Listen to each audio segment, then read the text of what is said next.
I think I didn't do anything wrong. I was just caught up in my own happiness for once. So I was genuinely surprised when the divorce papers arrived at my office on a Tuesday morning, delivered by a courier who asked for my ID twice before handing over the manila envelope that would change everything. Before we dive deeper into this story, I have one small request. Please subscribe, drop a like, comment, and hit that hype button to boost this channel so more people can discover these incredible stories.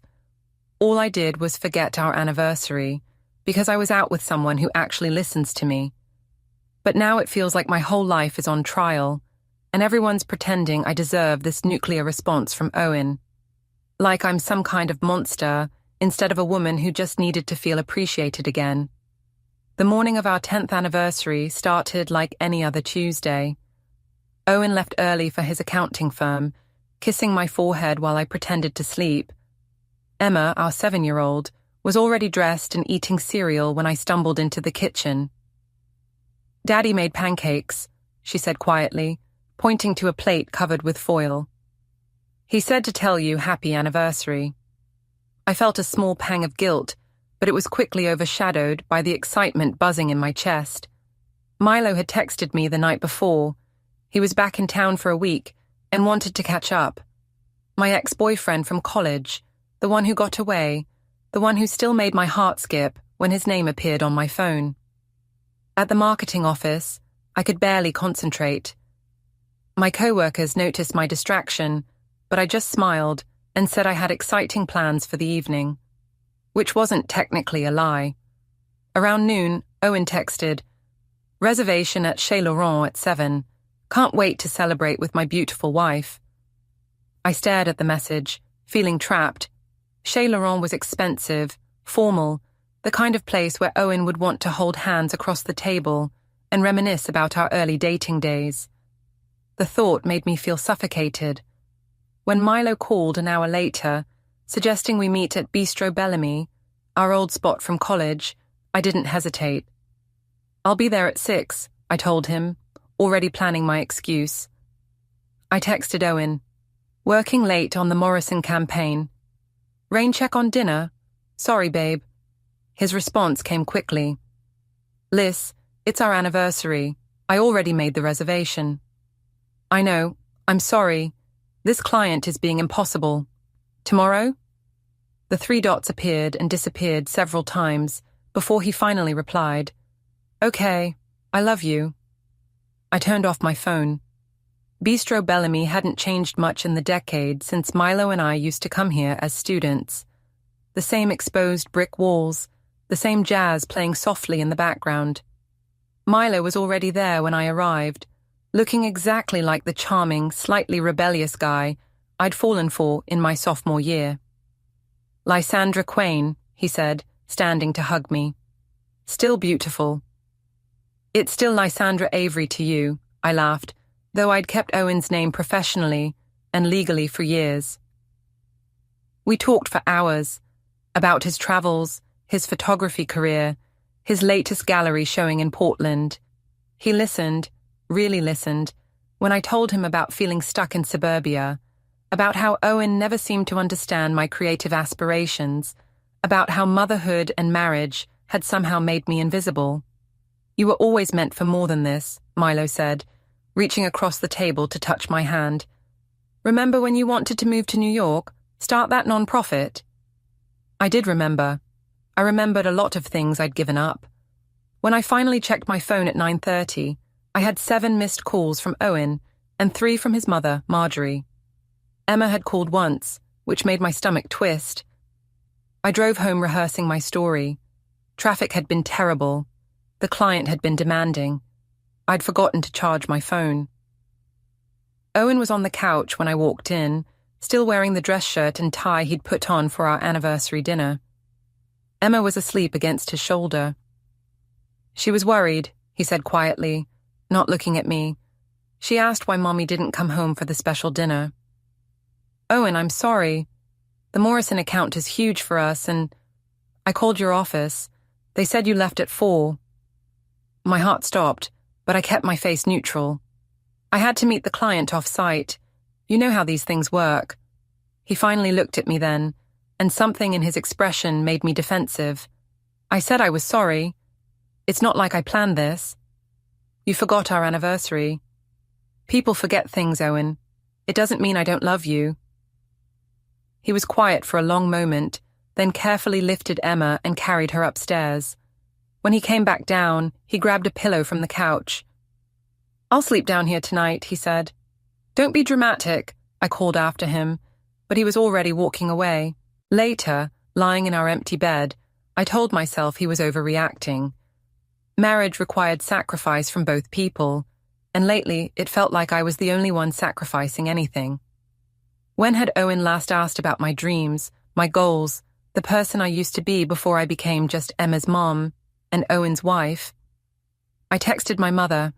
Owen's giving me the silent treatment because I had to work late on our anniversary. He's being so childish. She responded immediately. Men are so sensitive about these things, honey. He'll get over it. But the next morning, Owen was still distant.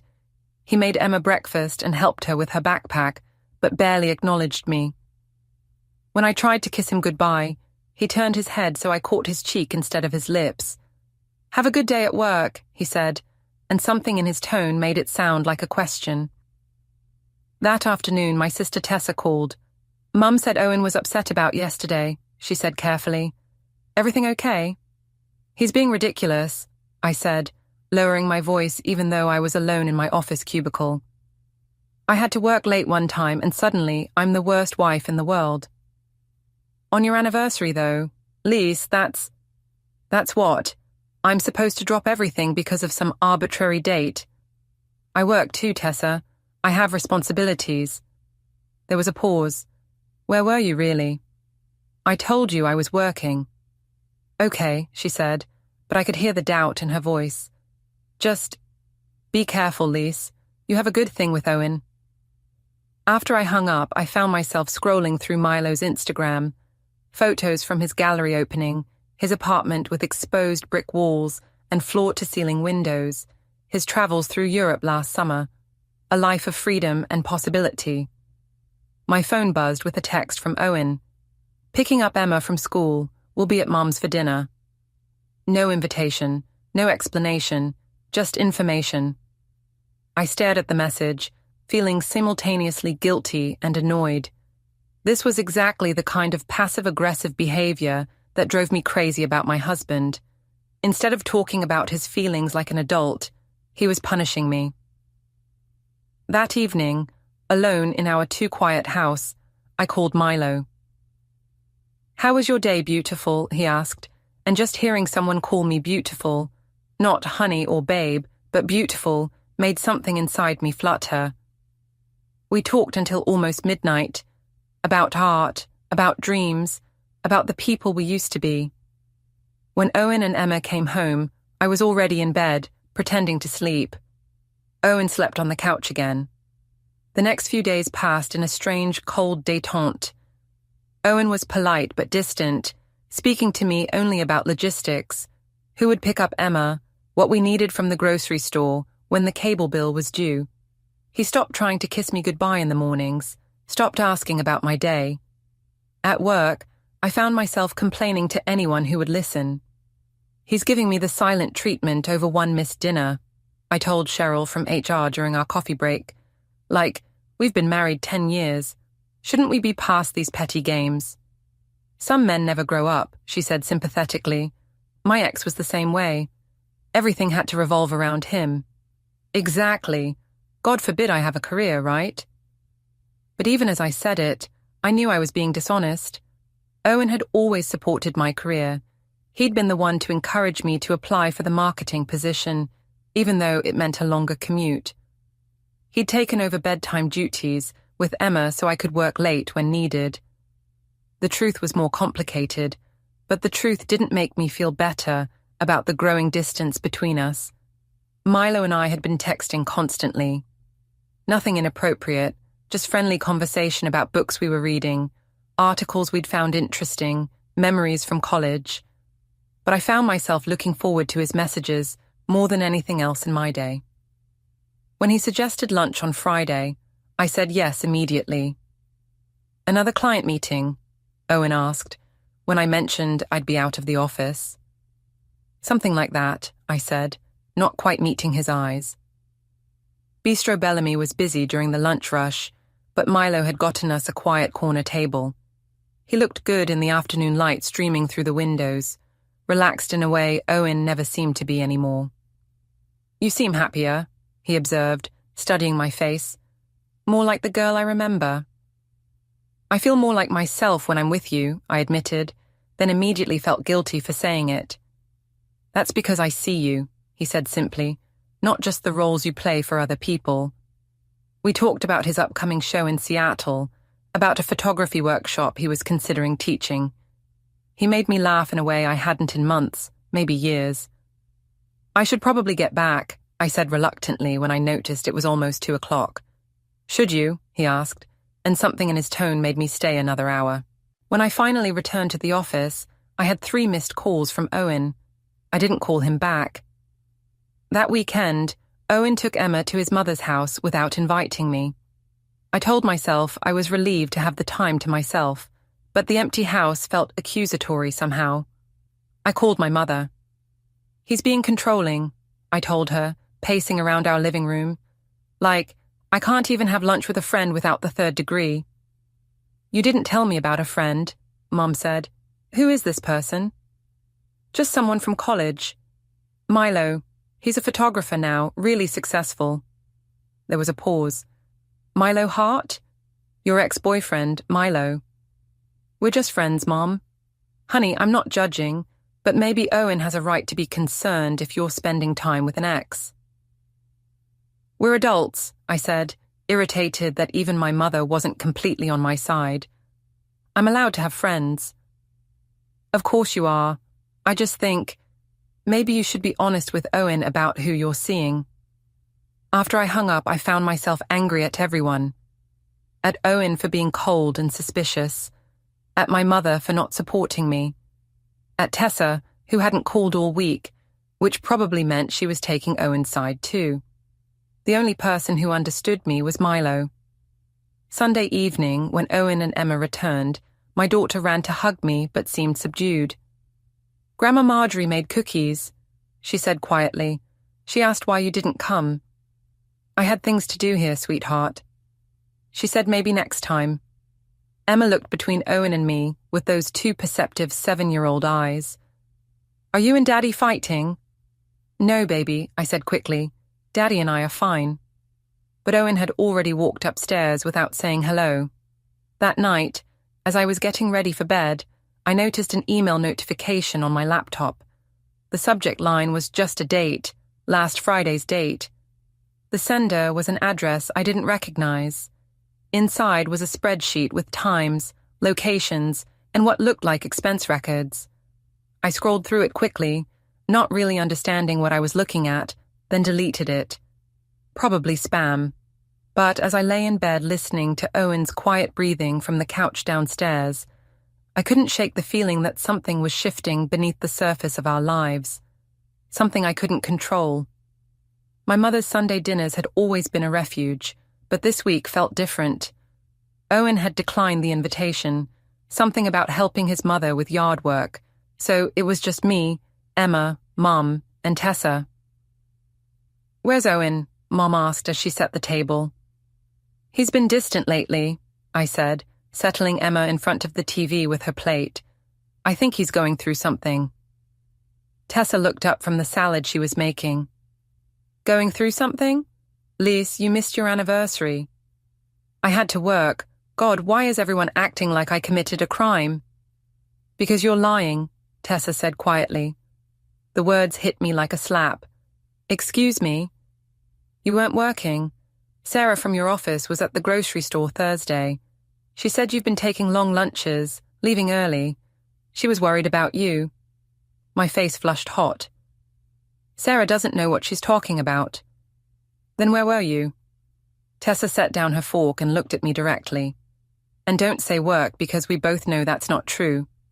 I felt cornered, defensive. Fine, I was having lunch with a friend. Is that allowed, or do I need Owen's permission for everything now? What friend? Milo Hart, From college. Mum's face went pale. Tessa just stared at me. Oh, Lysandra, Mum said softly, it's not what you think. The words came out louder than I intended, and I glanced toward the living room to make sure Emma couldn't hear. We're friends.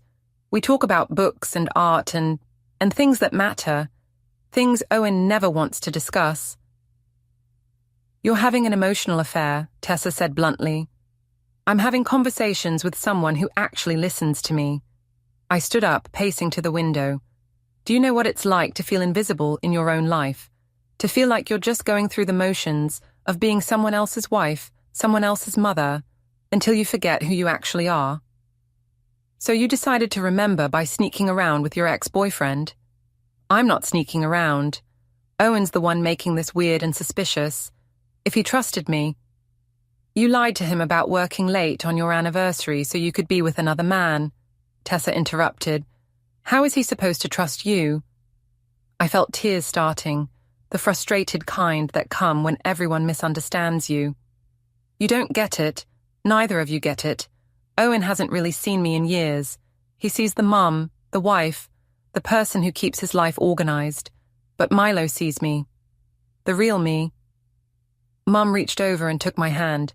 Honey, I understand feeling unappreciated, but this isn't the way to fix your marriage. Maybe I don't want to fix it, I said, and the word surprised even me. Maybe I want to feel alive again. The room went quiet except for the sound of Emma's cartoon in the next room. What about Emma? Tessa asked softly. Emma will be fine. Kids are resilient. Liz, listen to yourself. You're talking about blowing up your family for some fantasy about your college boyfriend. It's not a fantasy. Milo and I have a connection that Owen and I never had, past tense. Tessa's voice was gentle but firm. You're romanticizing something that ended 12 years ago. Meanwhile, you have a husband who loves you and a daughter who needs stable parents. I wiped my eyes, feeling ganged up on. I thought you'd understand. I thought my family would support me. We do support you, Mum said, but not in hurting people who love you. The conversation was interrupted by Emma appearing in the doorway. Mummy, are you crying? I'm okay, baby, I said, forcing a smile. Emma looked between the three of us with that worried expression she'd been wearing more often lately. Is Daddy sad because of me? My heart clenched. Why would you think that? He's been sleeping on the couch, and he looks sad all the time. Grandma Marjorie said sometimes grown-ups go through hard times, but families stick together. I felt Tessa's eyes on me, but I couldn't look at her. Daddy's not sad because of you, sweetheart, I said, kneeling down to Emma's level. Sometimes grown-ups just need space to think about things. Are you and Daddy getting divorced, like Tommy's parents? The question hit me like a physical blow. No, baby, we're not getting divorced. But even as I said it, I wondered if it was true. That evening, after we got home, I tried to talk to Owen. He was in his study, working on his laptop. We need to discuss some things, I said, sitting down across from his desk. He looked up, and I was struck by how tired he looked. Okay. I think we should consider counseling. We're not communicating well. Counseling. He said it like he was testing the word. Okay, I think that's a good idea. I felt a flutter of hope. Really? Yes, I think it would be helpful to have a neutral party help us work through things. Good. I'll look into finding someone this week. He nodded and went back to his laptop, but something about his easy agreement bothered me. Owen wasn't usually so quick to embrace therapy or outside help. Owen, are we okay? He looked up again, and for a moment his expression was unreadable. I hope so, Liz. I really hope so. That night I lay in bed thinking about Emma's question, about divorce, about the growing distance between Owen and me, and whether it was something that could be bridged, or if we'd already passed the point of no return. My phone buzzed with a text from Milo. Thinking about you. Hope your day was beautiful. I stared at the message for a long time before responding. It was complicated, but better now. Outside, I heard Owen's footsteps on the stairs, then the familiar sound of him settling onto the couch with a pillow and blanket. We were living like strangers in our own house. I woke up Monday morning to the sound of voices downstairs, Owen's and another man's. When I came down in my robe, I found Owen talking to someone I didn't recognize, a middle-aged man in a suit who was taking notes on a clipboard. "What's going on?" I asked. Owen looked up. "Home appraisal, for the insurance update." "Since when do we need an insurance update?" "Since I realized we haven't updated our coverage in 5 years," Owen said calmly. "Property values have changed." The appraiser finished his notes and shook Owen's hand. "I'll have the report to you by Wednesday." After the man left, I confronted Owen in the kitchen. "You didn't mention anything about an appraisal." "I mentioned it last week. You were on your phone." I couldn't remember him saying anything, but lately our conversations had been so perfunctory that it was possible I'd missed it. "Owen, we need to talk, really talk." "I agree." He poured himself coffee, didn't offer me any. "But not now. Emma will be down soon." "When then?" "You've been avoiding me for 2 weeks." "I haven't been avoiding you. I've been giving you space to figure out what you want." Something in his tone made me defensive. "What's that supposed to mean?" "It means I'm not stupid, Lysandra." The use of my full name, something he only did when he was really angry, made my stomach drop. "I don't know what you think you know, but I know you weren't working late on our anniversary. I know you've been taking long lunches and leaving work early. I know you've been texting someone constantly, and I know you think I haven't noticed. My heart was pounding, but I kept my voice steady. So you're spying on me now?" "I'm paying attention to my wife, something I apparently should have been doing more of." Emma's footsteps on the stairs interrupted us. Owen immediately shifted gears, helping her with breakfast and asking about her spelling test. The normalcy felt surreal after our tense exchange. After Owen left for work, I called in sick and drove to meet Milo at our usual spot. I needed someone to remind me I wasn't crazy, wasn't the villain in this story. "You look upset," Milo said as soon as he saw me. "Owen's being paranoid. He thinks there's something going on between us." Milo reached across the table and took my hand. "Is there?" The question hung between us. His thumb traced across my knuckles, and I felt that familiar flutter. "I don't know," I whispered. "I do," he said softly. "There's always been something between us, Lise. Even when we were kids, even when you married Owen.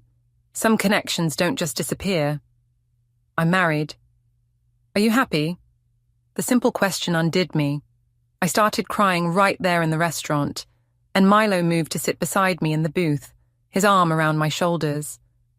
"I feel so lost," I said against his shoulder. "I feel like I'm disappearing a little more every day." "Then don't disappear," he said. "Choose yourself for once." When I got home that afternoon, Owen was already there, sitting at the kitchen table with Emma. She was doing homework while he helped, but the scene felt staged somehow. "Feeling better?" Owen asked when he saw me. "A little." I kissed Emma's head. "How was school, baby?" "Good. Daddy picked me up early and we got ice cream." I looked at Owen questioningly. "Half day," he explained. "Teacher development." But something felt off. Owen never forgot details like half days, and he usually reminded me about them in advance. That evening, after Emma was in bed, Owen and I sat in the living room in uncomfortable silence. He was reading a book, or pretending to. I was scrolling my phone, half waiting for a text from Milo. "Liz," Owen said suddenly. "Yes?" "Are you having an affair?" The directness of the question stunned me. "What? No. Are you thinking about having one?" I set down my phone. "Owen, where is this coming from?" "Answer the question." No, I'm not having an affair." "But you're thinking about it." I couldn't lie to his face, not when he was looking at me like that. "I don't know. Maybe. I'm confused about a lot of things right now." He nodded like I'd confirmed something he already knew. "Who is he?" Owen, who is he, Lysandra? Milo Hart, from college. Your ex-boyfriend? Yes. He was quiet for a long moment. How long? How long what? How long have you been seeing him? A few weeks. But Owen, it's not what you think. We're just talking, just friends. Friends don't lie to their spouses about working late. I felt trapped, defensive. I lied because I knew you'd react like this.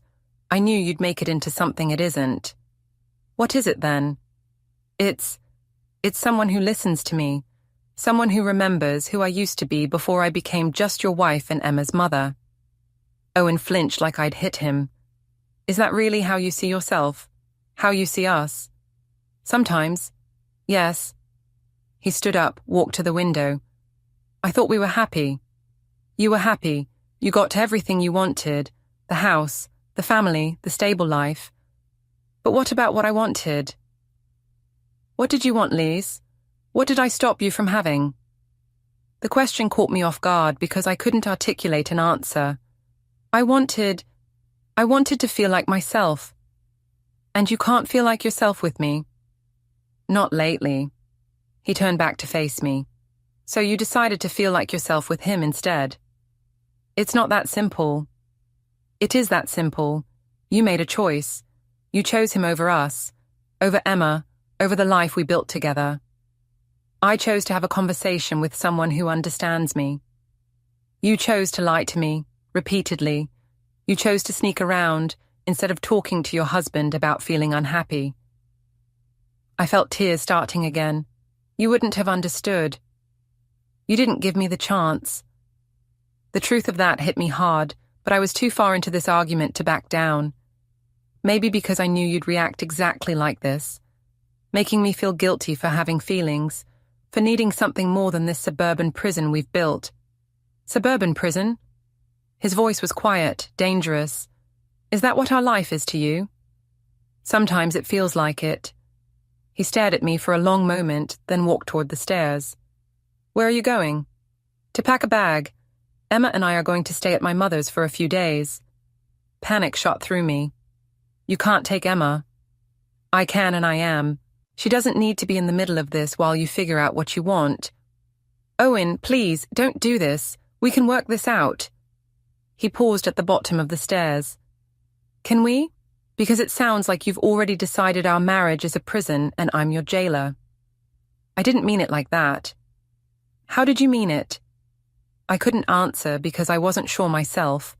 I was angry and confused and tired of feeling like the villain in my own life. I'll be back tomorrow to get more of our things, Owen said. I think we both need some space to think about what we really want. What about counseling? You said you wanted to try counseling. I did want to try, past tense. He went upstairs, and I heard him moving around in Emma's room, then ours. When he came back down with 2 suitcases, Emma was with him, looking confused and sleepy. Are we going to Grandma's house? She asked. For a few days, Owen said gently, like a little vacation. Emma looked at me. Is Mummy coming? Not this time, sweetheart, Owen said before I could answer. Why not? Mummy has some things to think about. Emma hugged me, and I held her tight, breathing in her little girl smell of strawberry shampoo and playground dirt. I love you, baby, I whispered. Love you too, Mummy. Will you come visit us? Of course. But as I watched Owen load their suitcases into his car, as I waved goodbye to my daughter's confused face in the back window, I had the terrible feeling that something fundamental had just shifted, that we'd crossed a line we couldn't uncross. The house felt enormous and empty without them. I called Milo. They left, I said when he answered. I'm sorry. Are you okay? I don't know. Can you come over? There was a pause. Liz, maybe that's not a good idea right now. Please, I don't want to be alone. Okay, he said finally. I'll be there in an hour. But as I waited for him, pacing around my empty house, I couldn't shake the image of Emma's confused face, or the way Owen had looked at me like he was seeing a stranger. The envelope arrived at my office on a Thursday morning, delivered by a courier who checked my ID twice before handing it over. My name was typed on expensive-looking letterhead, Lysandra Quain, in formal black letters. Inside were separation papers and a thick stack of documents I didn't understand at first. Bank statements, printouts of text messages, timestamps, photographs. My hands shook as I flipped through page after page of evidence I didn't know existed. There was a photo of Milo and me hugging outside Bistro Bellamy, screenshots of our text conversations, credit card statements showing charges at restaurants I'd claimed were work meetings, a detailed timeline of my whereabouts on our anniversary night. At the bottom of the stack was a business card and a note in Owen's careful handwriting. Please contact my attorney to schedule a meeting. We need to discuss custody arrangements and division of assets. I called him immediately. Owen, what the hell is this? Legal separation papers, he said calmly. I thought that was obvious. You can't be serious. Over some text messages and a few lunches. Lysandra, I have documentation of a months-long emotional affair, including lies about your whereabouts, secret meetings with your ex-boyfriend, and financial deception. This isn't about a few lunches. Financial deception? Owen, I bought coffee and sandwiches, not... You used our joint credit card to pay for dates with another man while lying to me about working late. That's deception. I felt dizzy. How did you get all this? Have you been following me? I've been paying attention, something I should have done sooner. This is insane. You're acting like I had some torrid affair. Milo and I never even what? The question hung in the air, because the truth was, Milo and I had come close. 2 nights ago, when he'd come over to comfort me after Owen left, we'd sat on my couch talking until almost midnight, and when he'd leaned in to kiss me, I hadn't stopped him. We hadn't slept together, but we'd crossed a line that couldn't be uncrossed.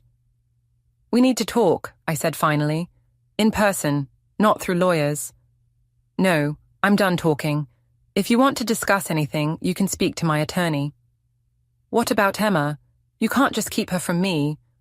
I'm not keeping her from you, but I am requesting primary custody, and I think any judge will agree that a parent who lies and sneaks around isn't providing a stable environment. The line went dead. I sat in my cubicle, staring at the papers, feeling like my life was collapsing around me. My co-workers kept glancing over, probably wondering why I looked like I'd seen a ghost. I called my mother. He's lost his mind, I told her, trying to keep my voice down. He's hired a lawyer, and he's trying to take Emma away from me. Slow down, honey, what happened? I explained about the separation papers, the evidence, the custody threat. But as I talked, I could hear how it sounded from the outside. Lysandra, Mom said carefully, maybe you should get your own lawyer. I shouldn't need a lawyer. This is my husband, not some stranger. We should be able to work this out like adults. It sounds like Owen has made up his mind. That afternoon, I drove to Owen's attorney's office. The building was downtown, all glass and steel, intimidating in a way that felt intentional. The receptionist led me to a conference room where Owen was already sitting with a woman in an expensive suit. He looked different, calmer than I'd seen him in weeks, but also distant in a way that scared me. Lysandra, the lawyer said, standing to shake my hand. I'm Rebecca Chen. Thank you for coming. I sat across from them, feeling like I was on trial. I want to make one thing clear, I said before anyone else could speak. I never had a physical affair. Milo and I are friends, that's all. Rebecca opened a folder and slid several photographs across the table. Milo and me at various restaurants, hugging goodbye, holding hands across a table. In the last photo, we were on my front porch 2 nights ago, and he was clearly kissing me. These were taken by a private investigator, Rebecca said matter-of-factly, along with detailed reports of your meetings, phone records, and financial documentation. I stared at the photos, feeling exposed and violated. You had me followed? Owen spoke for the first time. I had our marriage investigated when it became clear you were lying to me. Our marriage? Owen, I made some mistakes, but you had an affair, he said quietly. Emotional and physical. You lied repeatedly. You used our money to finance dates with another man. You missed our anniversary to be with him. It was one kiss. It was months of deception. Rebecca slid another document across the table. Mr. Quain is seeking dissolution of marriage on grounds of adultery. He's also requesting primary custody of your daughter, with supervised visitation for you initially. Supervised visitation? I felt like I couldn't breathe. I'm her mother. A mother who's been engaging in an extramarital affair and lying about her whereabouts, Rebecca said calmly. The court will need to determine what's in the child's best interest. I looked at Owen desperately. Please don't do this. I know I made mistakes, but we can fix this. We can go to counseling. I offered counseling weeks ago, Owen said. You chose to continue seeing him instead. I was confused. I felt trapped and lonely, and so you decided to have an affair. I decided to talk to someone who understood me. You decided to lie to your husband and sneak around with your ex-boyfriend while our daughter wondered why Mommy was never home. The mention of Emma broke something inside me. She's my daughter too. You can't take her away from me. I'm not taking her away. I'm providing her with a stable home environment while you figure out what you want. I want my family back. Owen looked at me with something that might have been pity. No, you don't. You want the safety net of a family while you explore other options. That's not the same thing. Rebecca cleared her throat. Mrs. Quain, I'd strongly recommend you retain your own counsel. This is moving forward whether you participate or not. I gathered up the papers with shaking hands. This is cruel, Owen. Whatever I did, I don't deserve this. What did Emma deserve? He asked quietly. I couldn't answer that. Outside the lawyer's office, I sat in my car and called Milo. They have photos of us, I said when he answered. Owen hired a private investigator. There was a long pause. Shit. He's filing for divorce. He wants custody of Emma. Liz, I'm sorry, I never wanted this to happen. What am I supposed to do? Another pause. Maybe you should fight for what you want. If you want Owen and your old life, fight for that. If you want something different... What are you saying? I'm saying maybe this is your chance to choose the life you actually want instead of the one you settled for. After I hung up, I sat in the parking garage for a long time, thinking about choices and consequences and the difference between what you want and what you deserve. When I finally drove home, the house felt like a museum of my former life. Emma's drawings on the refrigerator, Owen's coffee mug in the sink, wedding photos on the mantel. I picked up one of the photos, Owen and me on our wedding day, both of us young and hopeful and certain we were choosing forever. I wondered when I'd stopped believing in forever, and whether it was too late to believe in it again. The family court building felt nothing like justice, just beige walls, humming lights, and the stale smell of panic. I sat outside courtroom 3, trying not to shake, while my lawyer flipped through papers, like this was any other case. Across the hall, Owen looked calm, collected, every inch the man I'd once admired. His mother sat beside him, her silence sharp enough to cut. Inside, Judge Hernandez presided with weary authority. Owen's lawyer laid out my affair piece by piece. Messages, receipts, lies, all presented without cruelty, but with surgical precision. Mr. Quain seeks primary custody, she said, to ensure stability for his daughter. When it was my turn, I tried to explain. Loneliness, distance, bad decisions. I never stopped loving my family, I said, but under cross-examination, every excuse fell apart. 15 lies, a credit card trail, my absence on our anniversary, and the question that shattered me. Is it true your daughter asked why Mommy didn't come home that night? By the recess, I knew I'd lost.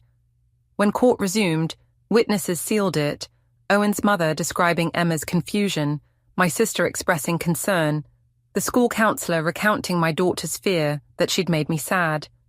The judge's ruling was clear.